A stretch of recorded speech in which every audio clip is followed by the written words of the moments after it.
Okay, I'll just give you an injury update. Librado he tore his ACL, unfortunately. Yeah, and he did it. It was a non-contact injury. He just was making a move and it buckled. We didn't think it was anything serious, but they did an MRI yesterday and found out it was an ACL. So obviously he's going to have to get surgery here soon. As soon as the swelling goes down, the sooner the better. But he's a great kid. He's a hard worker. This means a lot to him. You know, I don't know that there's anybody that I've ever been around that works much harder than him. And, you know, he'll be back and going as soon as he can be. But it's really unfortunate when you know, anyone gets hurt. But a kid like that it just, you know, he dies out here every day to be great. And you hate to see that. So other than that, we made it through a day. I was walking over here and Aunt said, you know what, we got no new injuries. I was like, you got to be kidding me. I mean, write this day down in the history books, but it feels good. Got no new questions then. Well, good. We can end this thing right now then. But it was a really good day for us today. We changed the tempo up a couple times. We started out with a slowed down blitz walkthrough. We need to make sure we're securing our protection, securing our blitz lanes. And then as you saw at the end, you know, we're going to emphasize here as we go situational football. I've always believed that situationally smart football teams have an advantage. And I think a lot of times people ignore situations. It's always been my philosophy to emphasize situational football. So the first 6 practices was just kind of football, tempo, let's go, you know, how we're going to do things. In the last couple, we've taken periods and emphasized situations. You saw what we were doing at the end of the game. We did a couple clock it situations. We did a give yourself up situation. We did those last 2 plays you saw where we were up 1 point, minute 30 left in the game. Our opponent has no timeouts. We get a breakaway. We don't want to score because we don't want to have to kick off. So, you know, we're going to go down at the 4-yard line. We're going to take a knee and the game's over. So it's a lot. We're throwing a lot at these guys, but they're responding very well. So just excited about the direction we're moving. Wade have a setback with his head? You know, it was more his neck is stiff. And, you know, when your neck is stiff and you get a little headache kind of in the back of your head. And you know what? Anytime a guy has any symptoms that could even be mildly recognized as concussive-like symptoms, we're going to take him out. We're just going to be overly protective in those situations. We believe that he's okay. We believe it was just muscle, but we want to make sure. So.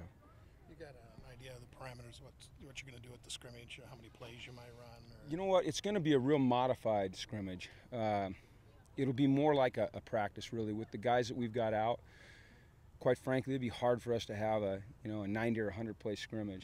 So we're gonna emphasize some situations. There'll be some live periods that are scrimmage-like, like we did that move the ball period where I was setting the ball down. That'll be more of a scrimmage-like deal. I won't be running there, you know, setting the ball down. We'll let the officials do it.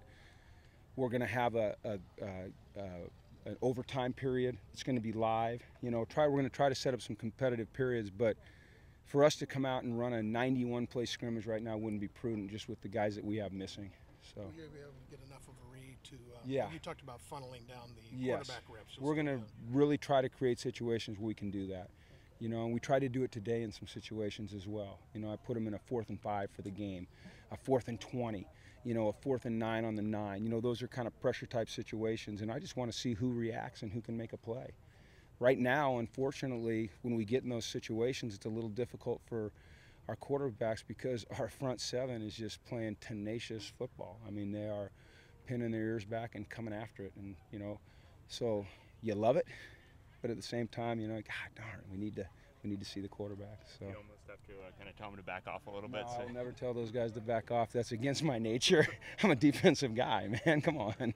So tell them to heat it up a little more. What's happening with Anthony Thompson there at the end? Just making a coaching point.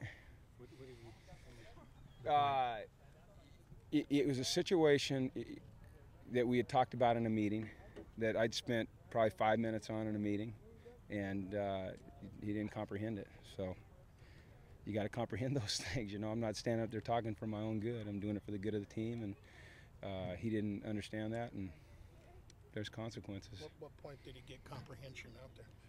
What do you mean? Well, after he did it. What do you mean? I don't know. Follow your question.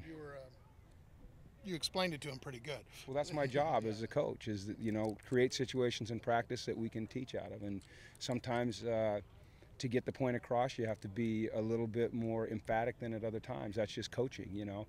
I'm sure that every coach in America does that at times. It's just that our practices are open, and so people see it sometimes. But I'm not going to change the style of coaching that I've adopted. So. Almost 3 weeks into camp now. How do you feel your coaching staff is gelling right now? Oh, great. I love them.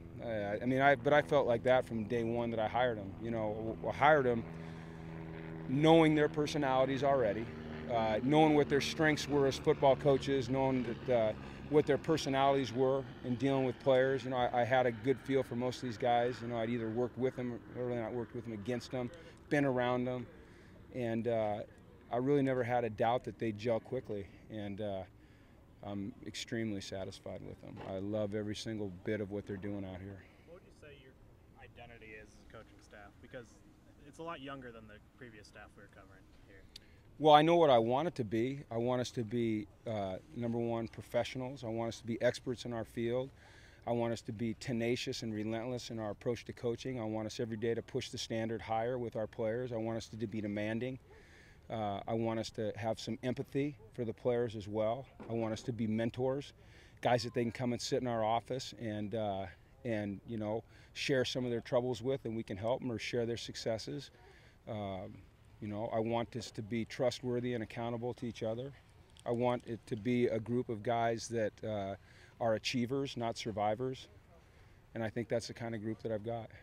Very, very lucky to have them.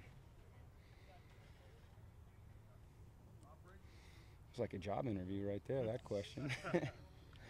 All right. Thanks, guys.